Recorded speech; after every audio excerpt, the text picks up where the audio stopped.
Good afternoon to all my dear students, colleagues, and other fellow souls with whom I have associated for so many years, and happy to share these videos with you.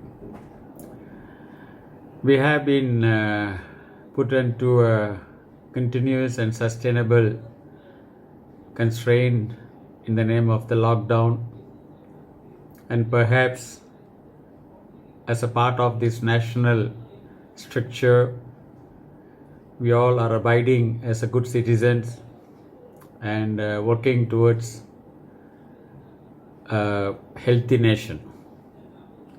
But in the process, as we are seeing from various media and press release and other articles, there is a conflict of interest between life and livelihood. How to create a balance between these two is becoming a major agenda for the companies and country and countrymen. But still, notwithstanding to the macro policies that is being arrived by the government or by industrialists or by the employers, more than 50 crore people, which means around 10 to 15 crore families, are undergoing a very serious economic problems. How a country is going to manage this, how the government is going to mitigate this issue is going to be a very big question. But still, we have to talk this subject. There may be people talking, there must be a lot of people thinking about this, there are a lot of activists doing the job. We celebrate the job of the doctors, nurses, grassroots laborers, workers, policemen, and host of many people who are frontline warriors in managing this coronavirus. But still, nobody knows the answer. The future is very unpredictable. If the future is unpredictable, and if the future becomes unpredictable for days, months, and years, how a common man is going to live? How a common man is going to be supported? There's a lot of deficiency of data and information as to how people in this country live.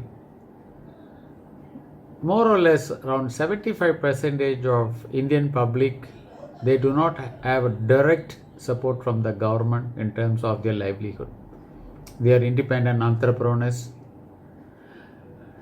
independent or interdependent workers, or privately employed personnel.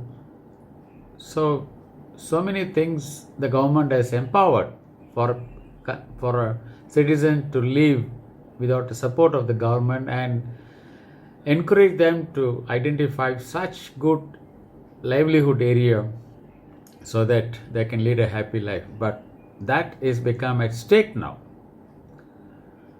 So how are we going to do this? At this point of time, as a chairman of India Trust, I just thought how we should have some kind of microeconomic thinking in our mind. We have to be independent. It is not easy, but we have to draw a circle. Our sociological, psychological, physiological, economical, all these factors have to be come to a small round, and we have to learn things to live within that circle. Great leaders have talked about self-sufficiency within the villages. We have over 6 lakhs villages in this country. Tamil Nadu has more than 15,000 villages. Each village can become independent? Though we require a lot of networking between people, places, and products, and other paraphernalias, but achieving the self-sufficiency within a small limited world is going to be the solution now. And therefore, I think when I'm talking in this video, that the people to whom I'm talking are different types of people. There are first category of people who are educators, trainers, thinkers, social leaders, business magnates. They must be thinking at their level and how to get organized their life back in the economical journey. But there are the medium level people who are survivors, who think if there is going to be an employment opportunity and if the employment is sustainable, if they can continue their career, they'll be happy. The third category are strugglers. How they are going to struggle. So what are the first two category can do for this third level people is very important. At least the first level people should be able to think very creatively, very entrepreneurially to help the second and third type of people. I may not be part of a very large organization or may not be sitting on the top of the decision making process of the government or a bureaucracy. But at my level, my organization, India Trust, is willing to support any young people, graduates or unemployed who are in the verge of searching for a future, whose life is now threatened by this coronavirus, who are now pendulating between the past, present and future, and so many such souls are there. I may not be able to think at a pan-India basis, but in Tamil Nadu, very definitely there must be at least 2 to 3 million boys and girls whose livelihoods are now dependent upon on someone.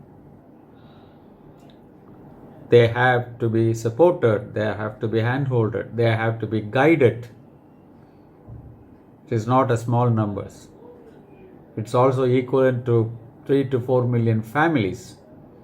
I'm getting calls from various parts of Tamil Nadu that the mere survival is now at stake. People are calling me and asking for a few thousand rupees. That's very bad. They are prepared to do something for their own family first. Definitely they will be doing something for the society, for the country. But let us do something. Let us think from our side to think what we can do for these boys and girls. That's a very, very big order. So I think teaching them how to become self-sustainable, teaching them how to think at the micro level economics, how to make them as an independent entrepreneur in a very small circle and try to do a small level business, try to encourage them to understand the business modes, business models, make them entrepreneurial is the solution, because everybody knows people are losing jobs. And if they're not going to get a job, how they will live? What they will think about this country? What they will think about this government? What they will think about this education that they have undergone for the last 17, 20 years to become a graduates? If a country is not going to have a productive graduate, the loss for the country is more than 1 crore of rupees. So we have to do something on that, and I'm trying to do in a smaller way. Please join hands with me, my dear educators, leaders, people who are at the high helm of positions. You can join with me in helping me, share your knowledge with me so that I can transfer the knowledge and transform the life of the young people. So thank you very much for listening to this video.